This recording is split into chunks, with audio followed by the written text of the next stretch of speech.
broadcast network, AFTERBUZZ TV. Over 20 million weekly downloads in over 150 countries, and your #1 source for after-show entertainment.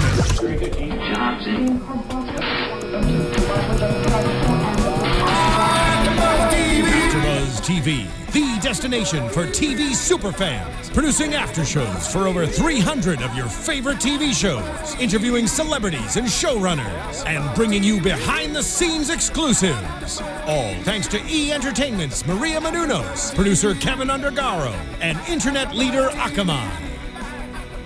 Now, let the buzz begin!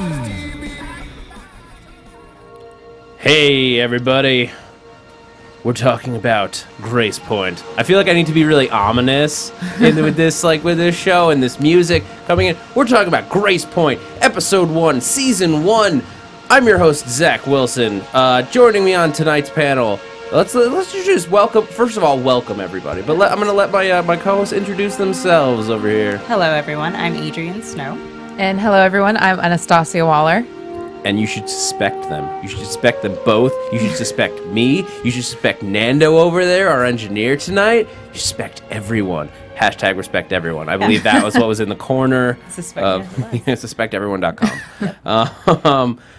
This was a haunting little piece of television. It was. Especially for a network show to open up on a kid ostensibly at the top of the show, you think, jumping off of a cliff. Mm-hmm.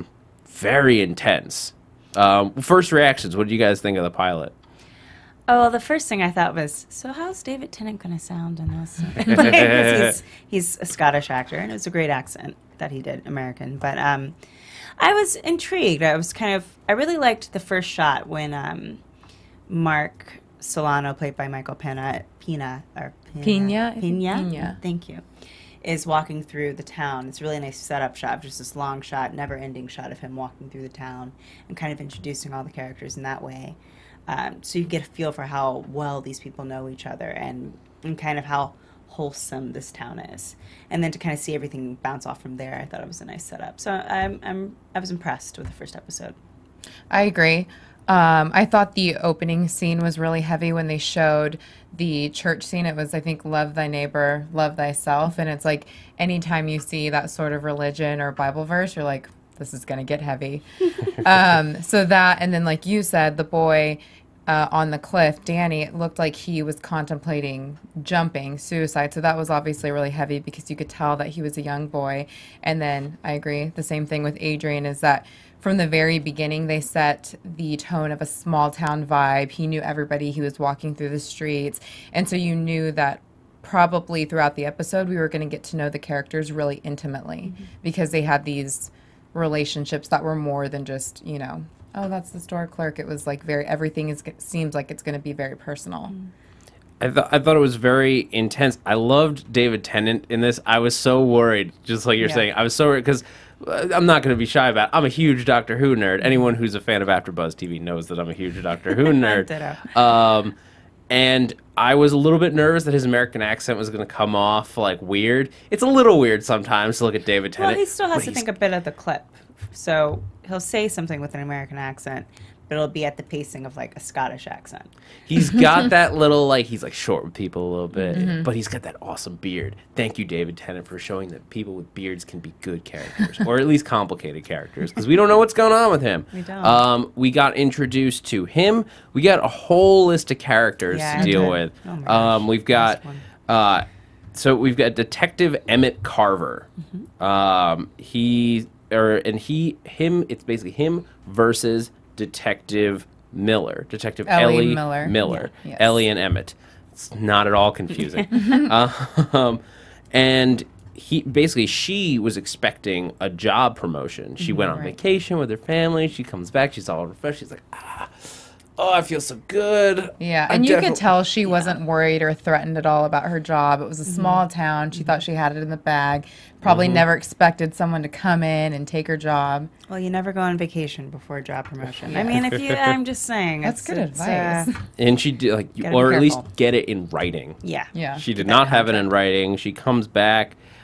She was in Albuquerque dealing with her meth dealing husband. No, that's another show. No, it's Anna Gunn, Bad who we reference. know. It's Anna Gunn, who we know from Breaking Bad fame. You guys were so confused for a moment. I wasn't. There. It took me. You said Albuquerque, and then you said meth, and I went, oh, Albuquerque. yes. And she does a great job. Basically, both of these actors are dealing with very heavy outside perception from the audience. Anna Gunn, we know her as Skylar. She is Skylar, very much in our mind throughout this pilot. You can't help but see her as Skylar. That's what you thought? Well, she does a good job of getting away from it, but from the beginning, you go into it seeing Skylar. Okay, I'll just put this out there right now. I've never seen Breaking Bad, so I You saw don't her have as Ellie those Miller, yes. misconceptions. Like as a TV fan, like a rabid TV fan like myself. That's what you. I saw Skylar, and it's up to her to get me away from that. Same thing with David Tennant. It's up to him to get me away from Doctor Who. I see your point. I'm also a Rabbit TV fan as well, and I didn't have that reaction. I was kind of open to it, mainly because I guess from the previews and from what I had seen, and also just from having some idea of the original British version called Broadchurch. I knew that this is going to be a very different feel, and I wasn't. And every now and then I catch glimpses of like Doctor Who-isms that I'd be like, it's kind of like Doctor Who. Well, But, those are yeah. David Tennant-isms. That's the Yeah. thing. And I Exactly. say that as like that's where my starting point was. And I think both actors did a great job of getting past that, Yeah. getting away from that. Ellie doesn't feel like Skylar. She's much more down to earth because both of those are real people, as Right. opposed to one of them is a Time Lord from another planet. But David Tennant had an easier job separating that, and that's what I think. The beard actually is very helpful, and it was probably a conscious decision on that. The American accent, a big part of it, and he did a very good job. So it's more. I'm more saying it as my compliments to the actors. It was just interesting. But yeah, I definitely came into it with those starting points. But so Detective Carver got her job. Yes. He's this outsider. We basically let's go through what we know about him. On this show, we're gonna be detectives on this show. Yes. I'm deputizing you guys. We're gonna get to the bottom of this murder via this TV show. We know that he did something, and there's something about Rosemont. Yes, Rosemont is another town. Yes. Supposedly somewhere in California, I believe. It was implied, and it didn't go a lot into it. We know that he did something wrong. Right. He's got a little bit of a limp. If you watch him, he's very cold. Yes. In his attitude towards everyone. He's Right. not emotional about his job or anything else. He just does what he does. We got the tiniest little bits of humor when The sarcasm. a humor. little bit of sarcasm with Ellie. She's like, "Can you just call me Ellie? Like, be normal, be less formal." No. Yeah. But you kind of get the, or at least I did, the feeling that the reason he is that cold is because how many murders has he Right. dealt with, and also he doesn't have a family, and so I think they're kind of setting all of that up where you're going to start to understand why And- he has become so cold. And also, he has no attachment to anyone in the town the way Yeah. that Detective Ellie does. So she knows everyone. When she saw the murder scene in the beginning, she knew that was, her son's friend.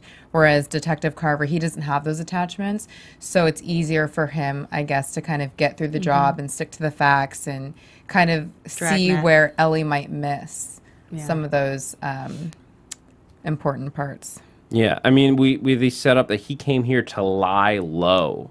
Like, he needed somewhere to escape to. Not doing a very good... He doesn't have a very good opportunity for that. Yeah. Because the first thing on his plate, like, his second week on the job, a kid is murdered. And that never happens in that town. But it doesn't seem to faze him. No, it does faze him because he says it right as he's walking up to the body. He goes, "Don't do this to me." Oh, so you yeah, can tell I that it's remember not. And I don't think that's just something because he doesn't want to deal with it or because he's trying to lie low. I think it's just one of those things where it's like when you choose to escape to a small town when you come from the city and you have this whole You're not career, expecting this the last big, thing, yeah. a child. it's the Well, last that's Looks the like thing a you want. suicide in the beginning. Yeah, I would take it much the opposite way. I think it didn't faze him, and that was like the clear part. He's just like, it's like when you get into work on a Monday, your boss hands you just like a stack of paper. You're like, don't do this to me today. I had like a long weekend of like just like not in a good way. I had like a stressful weekend. I don't need this. I don't need this on my plate right now. I could see that. It's but it seems more complicated. Yeah, but it's just like I think it's I don't need this right now because of what you're saying, that something happened where he doesn't want that attention. Yeah, it just seems like it just seems to be a lot more layered than just another day at the office. Because even when that's not the very first thing he deals with the cut fence, which is something that they kind of reference again later. Which I want to get into later. I have a whole list of clues for us to go to, and I do believe that is not something that's going to be forgotten anytime soon. So that's kind of it. That's why I don't think it's just another day at the office, because he was bored to begin with the day, and to have that come up, I'm sure he wanted something more than a cut fence, but I'm pretty sure he didn't want. I think that the cut fence was more like I came all the way out here. Like it's a small town, but it's also very spacious. So it's like you made me like go a half hour out of my way because somebody cut your fence. This is a guy who, as far as we can tell, probably has a long history of dealing with crimes and stuff. He seems like he's very well trained. Like he's probably one of the best detectives. He says that. Yeah, I'm one of the best. Yeah. But he seems like he can back it up. The way he approaches it in a cold light is sort of just his. That's the way you do it. He's a detective. You have to approach it with a cold. Take a step back because that's the only way you're going to solve it. Right. And he sort of sees Ellie getting very emotional. It's her first murder that she's ever had to deal with, the first death she's ever had to deal with as a cop, and she's crying. She was very close to this boy. To the case. Yeah, it's her best friend's child. Yeah, which is almost now you're too close. Right. But in a small town, you sort of need that. You need somebody who's intimately familiar, and he sort of puts that to use when they go to tell the family, because he knows like he's going to go in there, and she's like, I want to tell him. He's like, no, that's not the way to do it. I need you to watch them. I'm going to talk. You're going to watch them. But then you noticed that she wasn't even really watching them. Did you guys catch that with her eyes? She was kind of like looking down. It was hard for her to kind of look them in the face a little bit. Did you guys catch that?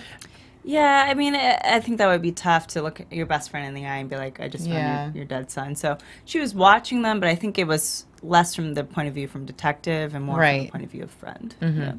Yeah, I mean, she didn't even. She didn't pick up on something that I thought I picked up on immediately, but with her own child. We're watching this whole group of people. As soon as they get the news, like they're scared. The mother has an idea, a suspicion, a worry, but nothing to confirm it. And then they come in and they confirm that it's him. Right. And everyone cries except for Mark, except for the dad. In that moment, he didn't cry. And while he did break down later, so like, well, let's. Are we gonna? Yeah, I was just gonna say, are we gonna jump to? Because I had a few points about Mark that I thought were interesting. Well, let's talk about Mark. Okay. We meet him. He's the local plumber, owns his own plumbing business. Knows everybody. Knows everybody in town with that opening shot. We know that he is like the guy. The good guy. He's the cool dude. Everybody loves him. He's on like joking terms with everybody. And you dropped your wrench. Oh, thanks, man. Yeah. People like this guy. He seems like a good dude. But we know that as we get to know him, there's like just more and more stuff that's off. Right. And my first thing that I thought was off was the no crying there. Yes, we saw him cry once he goes to identify the body, and you could sort of explain it with he didn't want to believe it. He was like, no, it can't be. I haven't seen it. I refuse to accept it. But in the moment, at the very least, it set off a thought in my brain. I think that was partly intentional, but I also think I was probably more suspicious of the grandma than him, because at that point, in terms of having this kind of patriarch point of view, he has his daughter on one side, he has his wife on the next, and they are bawling. And you can tell at one point that he kind of wants He's trying to hold it together. And so that's how I saw it too. And then he instead holds it together. But there was the only thing that kind of pricked my ears in that particular scene was when she when the wife, Beth, goes to say, it's Danny. Danny was the dead body found on the beach. And he stops her and he goes, let them say what they need to say. And I thought, I understood that, you know, he wanted to hear it officially and that there was this air of disbelief because he even asked to see the body. So that didn't ring as suspicious to me as the next scene we saw him in, where he mentions we're going to find out who did this to you, because at the time he didn't know it was a homicide. I mean, even in the house, he doesn't even believe for a second that it was like, he was like, it wasn't a suicide.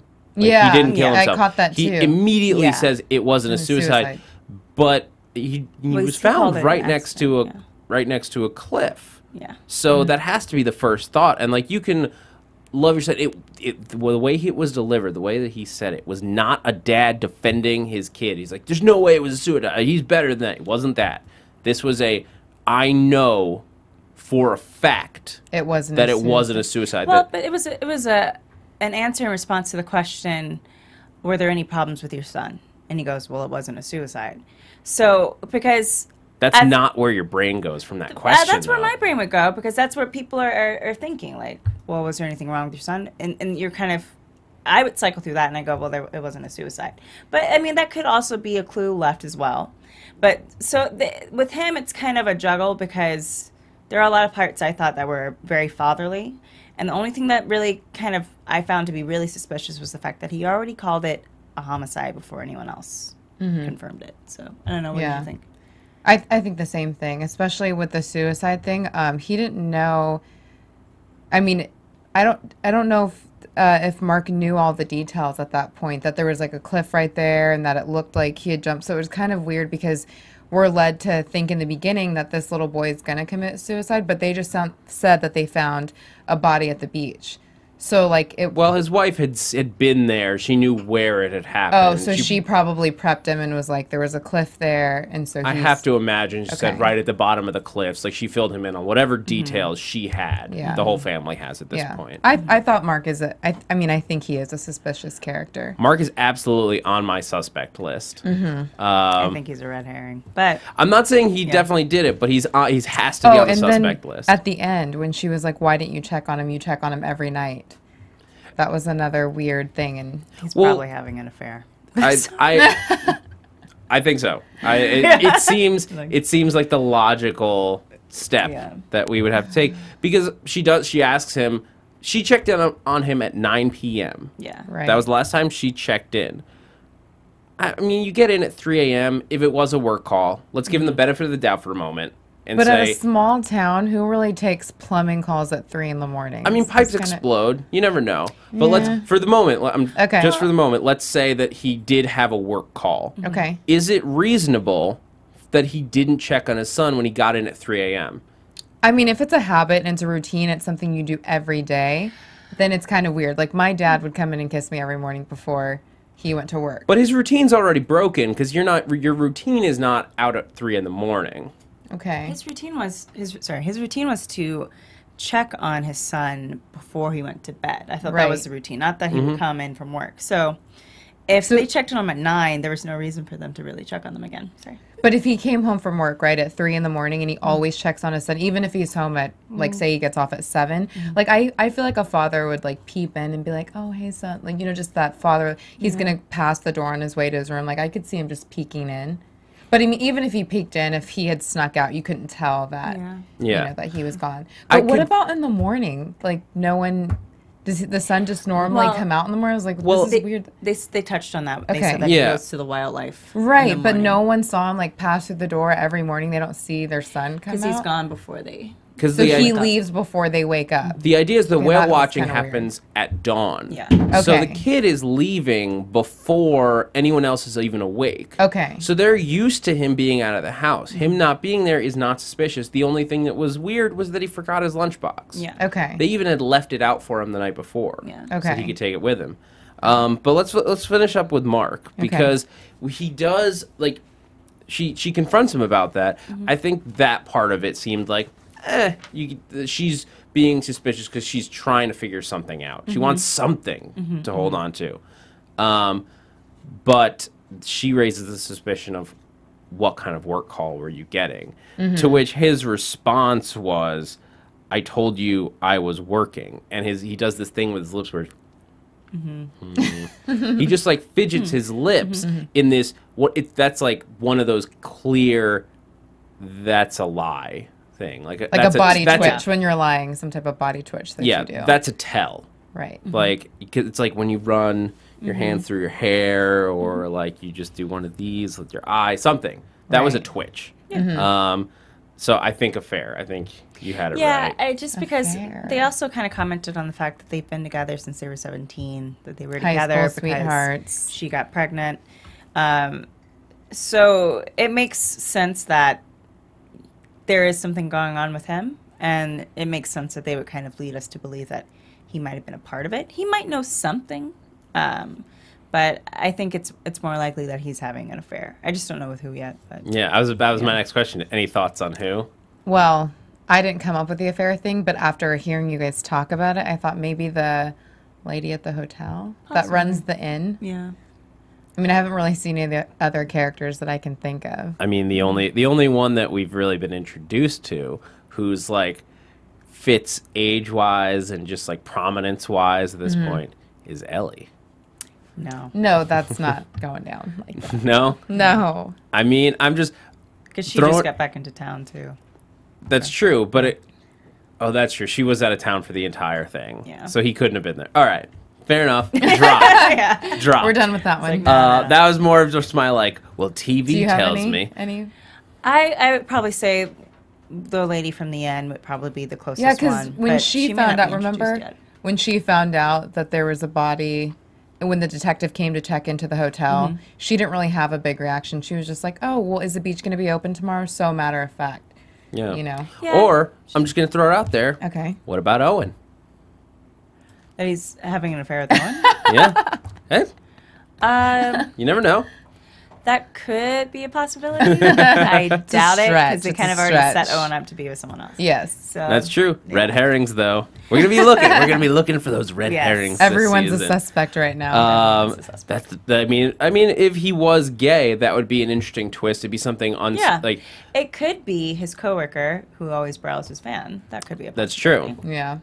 Just because he's in a van.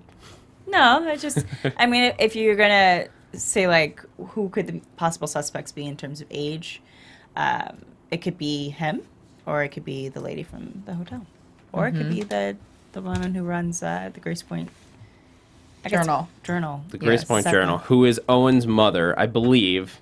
They didn't really go into that. That's kind of the relationship that No, they I don't showed. think it's just the boss, I Yeah. think. That's Detective Ellie Miller's nephew, though. Yes. Owen is. But I think that's just his boss, right? Yeah, it's just his boss. Yeah. I guess they haven't established it. The They way could that be, they, though. It's a small town. yeah, the way that they Could be. bantered and like the fact that like he's connected to her and like the way she spoke to Ellie, it felt like they were related. They may could not be. be. So let's go into Ellie and her family, like her whole situation dealing with this, because she starts to fill in different people as she goes, because she accidentally, Ellie and Owen. Okay. Owen is there. He's the local journalist, the Gracepoint Journal, very reputable newspaper. if you follow along, and he sees Chloe, The sister. Danny's sister, leaving the monkey behind. That is, first of all, the fact that they haven't announced it yet. That's a little careless. Just gonna say. Maybe Well, they don't- I get that she's emotional, but they specifically have not put it out there yet. The police are like, we're not telling anyone. We need you guys to not tell anyone yet until this is all gone. Going to leave a memorial thing, that's a pretty heavy. My brother died. Yeah, I mean, it's, I give her leniency because she's like 17. Or Yeah, 5-year-old, and again, you know? understandable. She's grieving and all that, but pretty heavy. Like It's a little the police heavy-handed. said, "Don't do this," Yeah. and she goes to do it. And it's still the same day, right? They just found out that morning. So Yeah, there's this already was- the cross up, and then Less than a few hours Right. later, Yeah. and she goes with her boyfriend, which I didn't catch his name. Did they even say it? No, they didn't give his Yeah. name in this episode. Okay, he so had a one-word line. yeah, I feel like Yeah. it was "want me to do it." And that was but it. boyfriend Who knows who he is? We don't have any information on him. No. So I won't put him up on the suspect wall yet, we except did for they see him in the suspect previews. everyone. We did, but we're not going to talk about those until predictions. Okay. Anything on the previews, we save for the spoiler wall there. But so, speaking of the spoiler wall, let's take a brief moment, guys. Let's talk about iTunes. Thank you guys for joining us for this inaugural podcast of Gracepoint. You're probably asking yourselves, how can we help you? How can we help you find out who killed Danny? How can we help you make this the best podcast ever? And I'll tell you right now, you can log on to iTunes. You might have gotten this podcast on iTunes. You might have gotten it on YouTube. Either one, you can either give us a thumbs up on YouTube, or you can go on to iTunes and hit us with a rating. I hope it's 5 stars. I hope you guys are enjoying this show. If so, give us a rating. Just takes a minute. If you give us a review, you're going to get a shout out on the podcast. And it also just helps everything we do here. It helps the networks that produce the shows see that we're doing a good job, which helps us get guests, helps us make this podcast more prominent on iTunes so that other people can find it. And giving us a 5-star helps keep the lights on here. It's how sponsors find the show. All this stuff is only made possible by you guys watching, rating, and just enjoying the show. So please take a moment and do that. And if you're good, I'm just going to put this out there as we were talking about a spoiler wall. For anyone who's commenting on YouTube or in the comments or tweeting at us, please, no spoilers for Broadchurch. We're going to say, I'm going to put this as a firm ground rule, no Broadchurch discussion directly on the YouTube page, because there are a lot of fans who just want to enjoy the mystery. This is very much a mystery show, and yes, they've said that it's going to be different from Broadchurch. It might have a different ending, but we want to make sure that our fans are free to enjoy and are free to comment without worrying about seeing spoilers. So with that, let's get back into the show. Yeah. Owen dropping the ball, being a huge dick. Releasing the tweet. Who tweets that? That's the first thing I thought. Yeah. He sees first of all, that's a really long tweet. That is way more than 160 characters. But he posts that because he pieces it together. He can see who's crying. He knows who that toy belongs to. Right. And he just tweets it out. Like, that's your first instinct, is to tweet it. Not to mention that it's a minor. So you're violating all kinds of laws by putting the name of a minor out. That was my first thought, was like, they don't even technically have to release his name. Yeah. The police don't. They could just say a 12-year-old boy. So he technically that could be not just like leaking police stuff, but that's a massive... Well, I think if it's a homicide, they can release the name. It's usually more in terms of like... suicide or sexual assault that they don't release names. Yeah, but I think it's like up to the family for a minor. Like, if it's an adult, that's like, it's not, there's nothing you can do. Like, that's public knowledge. But for a kid, any sort of minor, that information is able to be withheld from the public. I could be wrong. Tell us if we're wrong. Yeah, I just wasn't sure with the homicide, just because it's an unsolved thing. Yeah. I know with... Yeah, I'm not sure. What if you put suspected? Because he had wrote on his tweet, suspected, nothing has been confirmed. So is that still, like bordering on the line of the law? Maybe. Yeah, Again, I'm not a lawyer. Taste. Yeah. You know? Either way, he's like he shouldn't have tweeted it, regardless. Because what if he had been alive? Like, what if he gotten it wrong? Yeah. That would be even like, and he's telling everybody that this kid is dead. Like that has huge implications of its own. And then, of course, when Emmett finds out, when Detective Carver finds out, he flips, and he knows that Ellie spilled the beans. Like, he's yelling, and he sees her. Well, she admits it later. She admits it. She does admit it, but I think he knew a little. I don't think he knew. But she didn't technically spill anything. You know, she probably should have just hung up on her nephew when he called and asked. She should have just hung up immediately. But that's not to say that he still wouldn't have done it. You know, so it's not. I'm not going to fault her for doing her job and saying, I'm not confirming anything. Do not release this. But you know, she did also her job by standing up and being like, okay, well, I'm aware of this. No. It's great that she was able to step up, but she needs to, like, I guess this is a learning curve for her dealing with this kind of situation. And it's tough when it's somebody you know, somebody that everybody around you knows. And then also when the journalist is your nephew. Yeah. Yeah. You know, I mean, it would have been easy to hang up on another journalist, but your nephew, it's kind of like, What do you want? you know. Maybe yeah. just don't take the call. And I mean, he's probably one of the only writers. I mean, we got a glimpse into the Gracepoint Journal, what that room looks like, and it was only 2 people. So. Yeah. It's not very. It's a very small staff. Right. But then he's only compounding the issue because he like gets the San Francisco on, or did they just find the tweet? Someone saw the tweet. A journalist saw the tweet. Okay. Yeah. I guess part of what was weird was like it said message sent when he posted it, not like tweet sent or like post. So I was like, did he text that guy? That's what I thought too. It was a little bit confusing, but they made it clear that it went public. Yeah. Right. And then we get, I believe her name was like Clemens was her last name. I didn't catch her first name. Renee. Renee Clemens, a reporter in San Francisco, who also was a reporter in Rosemont, which and knows Detective Emmett Carter.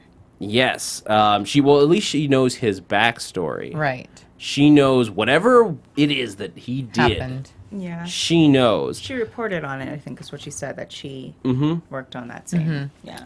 And she says, why would anyone hire him? Yeah. Like, I can't, whatever he did was so terrible. I mean, my immediate thought right now is that he some technicality let a murderer go. Like he forgot to read him Miranda rights or the equivalent. Like something tiny, or he broke, maybe he beat up the guy or something like that. He did something unethical, but still got through somehow. Yeah, didn't have a warrant and so lost the only evidence that would convict a guy. That's what my mind immediately jumps to. Maybe. Which just screams of bad detective work, so why would you hire a guy who does something like that? I feel like he just did something unethical. Like he caught somebody or someone. He just didn't do it the way that he should have done it. Yeah. And because obviously if they hired him, it's like he couldn't have done something that bad. So maybe it's just like he kind of bordered the law with something. Or he could have done something that bad, and it's just that his track record is so good that this small town was able to overlook it as this guy has done a lot of good in the world. We'll give him a job in this tiny little town. Nothing ever happens in this place. He said that just, remember when that one, his boss had that talk with him, and he said, no, that makes me the best cop ever, because he was saying, I think you should just hand this to Detective Miller, and he said no. So he obviously, whatever he did, he stands by What he did. Whatever it is, that I guess we'll find out later. Yeah. So let's keep going through our list of people and suspects. Okay. I was really surprised to see Nick Nolte. Yeah. That caught me off guard. I didn't know he was in the show. Yeah. There's another, oh gosh, I can't remember her name. She didn't have any lines. The blonde lady who had the dog. She just recently got nominated for an Oscar. But the older lady that was in the trailer. Yes. And she popped up twice at the scene, and then she had the creepy one. Yeah, she's a suspect. We haven't gotten to know her yet, but I guess so only in the suspect everyone category can we really. It's an interesting cast, is what I'll say on that. And I'll find her name for next episode. Yeah. So Nick Nolte, or as he's called in the show, Jack Reinhold, to which I only heard the first time Judge Reinhold. I was very confused. Is the local boat rental guy mainly. He rents out kayaks and whatever people need, but he likes to keep track of the wildlife, and he really likes to teach kids about the environment. He's the local fisherman dude. Yeah. He's the I was gonna make a Simpsons joke, but I can't even remember that guy's name. The Irish guy. The boat the sea captain. Okay. But anyway, regardless. And he seems he seems pretty genuine in that scene. He's a little weird that he works with kids, but not in a bad way. We know that there was nothing sexual about the crime, so that we can drop that suspicion immediately. I don't suspect him right now personally. Do you guys have any thoughts about him? His record seems clean. He says he didn't see Danny that morning. We know that that's reasonable. We don't know what time he died. We don't have the time of death yet. But he died between 10 p.m. and 4 a.m. Did he? Well, I mean, that's a pretty wide. Yeah. I would say with Jack Reinhold, I don't suspect him, but I did find it suspicious that he didn't find it odd that Danny didn't show up. Because when he says, has he ever missed a class before? And he goes, no.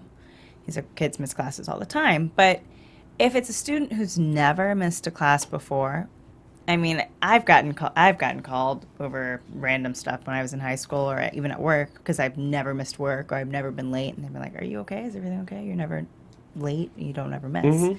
So that was kind of suspicious for me. But I guess if he's been doing this for a while, let's assume he's been doing it for 10 years with different sets of kids. He's probably seen the perfect kid who shows up every day. Right. Eventually. He's sick one day. Yeah, It's he's like, si- maybe he's if it sick. goes 2, 3, 4 days, that's different. But one day, it's like, Yeah, or like they just start to drop off at a certain point where even the ones who show up a lot are like, oh, he missed one. Oh, sorry, I overslept. I needed to get some rest, blah, blah, blah. And then slowly it becomes like where you just stop showing up. Yeah. So I don't find it unreasonable that he didn't follow up on it. But who knows? There's definitely more to learn about this guy. The biggest shocker to me so far is Tom, Danny's best friend. yes. Ellie's son. This kid has something going on. There's something weird, something up. We meet him, and he's just getting told that his friend died. Yeah. Doesn't seem all that shocked. Yeah. And at first, I'm like, I told you guys, I chalked it up. I'm like, this kid's not a great actor. I just thought he didn't know how to react. I was like trying to think how I would if I was around that age. It's like very confusing, and I don't know if emotion would come right away. So I was just like, oh, I was like feeling for him. I immediately thought he was a liar. Immediately. The moment he looked You knew down, it. and I was like, oh, he's lying. He's covering something up. Because even if it was him being a bad actor, he was probably... No, he was actually being a really good actor because he was projecting exactly what you needed to see, which was this kind of denial, and people might read it as bad acting, or people might read it as I don't know how to respond. But if you are just a distrustful person like me, then you read it as this kid is lying. Something's up with this You knew 10-year-old it. child. I don't I need trust your him. instincts. I need those. And once we see a little bit more, I mean, it's clear that this kid did a great job Yeah. being like weird and like off, but like just sad enough that like we know that he's not that he doesn't regret. Like he is clearly sad, but but his mind's also turning. You can see the wheels turning in his head. And then as soon as he's like, "Can I be alone?" Like he wants his mom out as quickly as possible and deletes all his He text pulls his messages. cell phone out. I was in shock because I didn't think he was lying at all, and I was like, "Oh my god!" Well, the first, I think his mom should have picked up on it because if She's a detective. she's a detective, one, and two, if my best friend died, the first thing I would not ask is, are the police going to question me? I thought that was, I mean, and, I know you're blinded because it's your child, but I was kind of like, well, your son just asked if he was going to be questioned by police.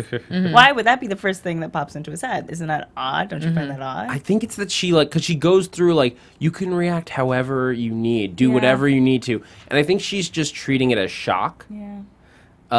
And that's I think going to be Ellie's hurdle for this Right. whole investigation is her emotional attachment to the situation, to the people involved, to Danny, to everything. She's going to have to get over how close she is to this. She's going to have to get over how sad it is for her and her community, and be somewhat closer to the cold detective that Carver is. or Because she's gonna start seeing people in a different light. exactly. You know. And then he not only deletes all of his messages to Danny, he deletes his entire computer hard drive. Yeah. Suspicious kid. I don't trust you. It's a very weird response. At first, you're like Very almost savage. concerned about the kids in the town. You're like, oh well, what if somebody's killing kids? Like if it's a serial killer. We've seen a lot of shows like Dexter over the years, so we're just like we're waiting for the next one. But now I'm like, what did this kid do? What did Danny do to this kid that might have warranted that? Or is that part Not of a warranted bigger and like Yeah. deserved it, but like what could have led to this? triggered it? Yeah. If they're in something together, if they're like, I know they're 10 years old, but what if there were drugs involved and like money's changing hands? I don't know. It was a. I'm definitely assuming it was an adult that killed Danny because it was blunt force trauma to the head, and it from the angle of it. Sorry to get all detective-y. Yeah. It was very high up on the head, so it would have to have been from someone who had a high enough reach, or was at least above him to slam down with enough force. Well, could it have been like a baseball bat, let's say, over the head like that? I think it was a skateboard. It could have been Because a remember in skateboard. that video they showed, and they couldn't find the skateboard, they couldn't find his cell phone. I'm saying with just the angle in terms of the height of Tom versus the height of Danny. I agree, and they showed that picture too, so yeah, you could see it the height wouldn't be. difference.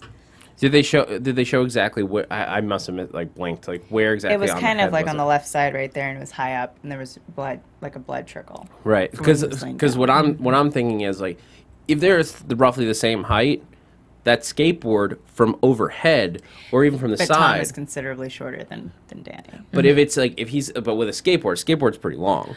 Well, if it's yeah. coming down in the like, let's say the But he wheel. also doesn't seem strong enough. Yeah, I was Tom gonna say doesn't that seem as well. strong enough to do that. Blunt force trauma to the head with a skateboard with somebody who's 5 inches shorter than you and also probably not incredibly strong. It doesn't seem enough to kill you. Enough to knock you out, maybe, but enough to actually kill you.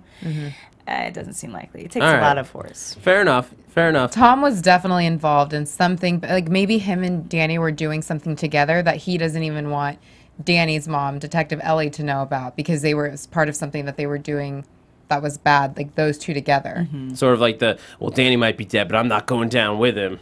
Yeah, it could be. It could be something where he was supposed to meet Danny and didn't go, or it could be a lot more innocent than we're making it out to be, and he's just overreacting. It's true. Yeah. So there's reasonable doubt there. I'm not taking him off my suspect list No. yet. Yeah, he was his best friend. Suspect everyone. Yeah. So we're sort of winding down on our time here. Yeah. Let's go through the clues so far. We have the cut fence that we saw up top. So maybe that was somebody, the two kids, if they're sneaking around going into some place, like who knows what that farmer or that, I don't know if he was a farmer, whatever guy it was, who knows what he has on his property that the kids may have been interested in. There's the no marks on the above thing. I mean, but there would have been like footprints or something, right? Because we know that Danny was up there. Yeah, we know he was standing there. I mean, that's. But there wasn't, yeah. I guess, They foot didn't- tracks. They said the grass was flat, right? Yeah, they said a bunch of stuff that like the trajectory wouldn't have been right. Yeah. Right. and then- It's the wrong angle for the fall. He didn't fall. That's not how he died. And we know he was on a cliff. We don't know if he was on that cliff. That's fair. Ooh, That's good good. one. It's a good That's point. a It's a good very one. long. We can see on this little thing behind it's us. very These long. cliffs. Yeah. It's a very long area, so he could have been in a different place. Yeah. But it wasn't a fall either way. Regardless, we know that he wasn't pushed. He didn't jump. It Nothing was like set that. up. I have on my thing Mark's reaction. The "I'm sorry, I wasn't there to protect you." It was a little strong. Yes, it's like a dad wishing he could have protected his son from anything. Still seems off and suspicious to say "I'm sorry" as your first reaction, seeing the body, to say "I'm sorry." His lip quiver. We know that he was doing something besides work. He was in bed at 9 p.m. Last seen alive, as far as we know, at 9 p.m. And then on the video as well. I forget the Yes. timing on that. The video that she had. of It him on the was, skateboard. I don't know if they said out loud the time, Yeah. but it was from Ichabod's, there's a video from Ichabod's bar or something, Yeah. which is like, I feel like was Fox's little like nod to Sleepy It Hollow. kind of seemed like that. It was like, come on, Fox. We're already watching that show. Calm down. And that was the last one. And the one blow to the head. He was facing his attacker. So Danny knew who killed him. Right. He was aware of what was happening. And I don't know if this was a clue, but at the end, when the new reporter Renee came in and she grabbed the stuffed animal, Yeah. that kind of seemed a little strange from the memorial site. That and put was it in her purse. creepy. I mean, that's not really, in my mind, that's not suspicious in terms of like she's a suspect. Suspect That's Right. like everyone. a really crazy reporter going a little too far, stealing memorial stuff. I don't know. Suspect. Yeah, the stuffed animal was like, I don't know, it's just very eerie. Yeah. That's true. We do need to suspect everyone, though. But she was surprised that Detective Carver was there. She's there with a specific angle. True. And as sort of as we wrap up, we get Detective Carver sitting there giving a statement out to the TV crew and to the reporters, saying like, "We will find out. We will find whoever did this." And they do a nice cut of everyone in town Yeah. listening. I was like, this is amazing that everyone's listening to this on the radio. iPads. It's a small town. I mean, small suppose. town where not a lot happens and there's a murder. You tune in that day. Fair enough. Fair enough. So I think we'll do this like once a week. We'll check in. Obviously, not a lot to go on. Who are your guys' lead suspects? I would say at this time, the blonde lady with the dog whose name I can't remember. Tom has something to do with it, and then also Mark at this time, just because that's what's available to me. I'm going to stick with Tom. I think Tom is involved some way. I don't know about Mark. That's the father. I think his reaction is just that he's scared because, like, maybe what you guys said, he's having an affair. He's trying to cover it up. So I'm going to stick with Tom, the kid. I'm thinking Tom stayed home that night. He was supposed to be there for whatever deal was going down. He stayed home. I think Danny ran into Mark. He ran into his dad while he was out, but he saw whatever affair was going on. So the dad said, "Don't tell your mother, and I won't tell her I caught you out of bed." One of those deals. Or maybe it was an accident. Like they got into an argument and he hit his son too hard or something and then tried to... They haven't shown him as violent yet. Yeah, Right, I don't think that's who Mark is. Okay. But I'm thinking like if he was like What if they it's an saw each other accident? and was like, "I didn't see you, you didn't see me," and went their separate ways, not thinking that anything like this was going to happen, which would lead him to freak out the way he did. I'm sorry, I wasn't there to protect you. Yeah. I think it's one of these people. Right now, I can't really fully suspect anybody that we've really met. None of that. I don't really. Maybe that dude that was like borrowed his van. As like he was kind of weird. Like why did he need the van? Owen in the picture? Maybe Owen's playing dumb about the body. Maybe. Owen. Maybe. Suspect everyone. I mean, yeah, he killed him as I need to get a story so I can get out of this podunk town. Could be. And he looked for the slightest little bit of information that could have told him whose body it was before he tweeted it out. Reasonable suspicion, I'll give you that one. Yes. But I don't know. There's so much left to be done. I guess we already did predictions. Yeah. Yeah. I guess that's fair. Yeah, well, let's move into predictions. Let's Yeah, fire up the let's- prediction for wall. next Let's talk about episode. next episode. Yeah. And now, your AFTERBUZZ TV predictions. So we saw on next week that they're putting together their list of suspects. Yeah. What else do we see? Well, I guess just to jump off, because they kind of did like a whole broad season, thing. I think next episode we'll probably have Renee and Emmett have an introduction to each other. He kind of acknowledged her a little bit in the press briefing. So I think we're gonna get a little bit more of an insight into his past. Probably next he episode. probably recognized her from Rosemont. Not a lot, but just like a little bit, and then also kind of how the town reacts to it being a homicide more. Town reaction, yeah. So, what about you? Yeah, I agree. I think we're going to see Renee more next week.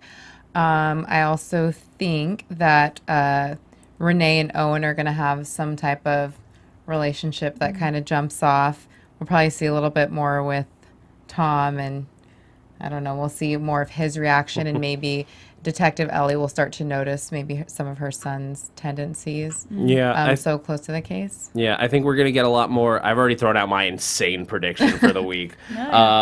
But I think we're gonna probably what we're gonna see next week is a lot more of like the townies that we haven't met yet, because there's a lot more information than we're getting. Yeah. And as we piece together what everyone was up to that night, there's gonna be some broad conspiracy in the whole town. Maybe it's the whole town. Maybe it was like Hot Fuzz, and like the whole town was in on it. Could be. Throwing out this is what I'm gonna do for like every episode, just to warn you guys. I'm Okay. throwing out wild theories at every turn. Yeah. Maybe one of them will be right. Thank you guys so much for joining us. Anastacia, I hope I pronounced that right. You did.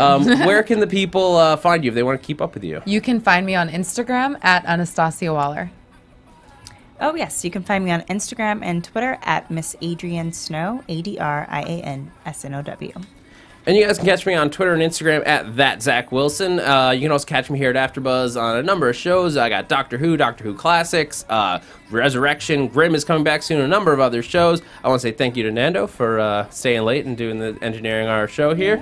Thank you guys for joining us, and thanks for geeking out with us. Yeah. From executive producers Maria Menounos, Kevin Undergaro, Phil Svitek, and the entire AfterBuzz TV staff, we would like to thank you for listening to the AfterBuzz TV network. To watch or listen to other after shows and post comments or questions, be sure to visit AfterBuzzTV.com. I'm Sir Richard Wentworth, and this has been a presentation of AfterBuzz TV. Buzz you later. The views expressed herein are those of the hosts only and do not necessarily reflect the views of AfterBuzz TV or its owners or principals.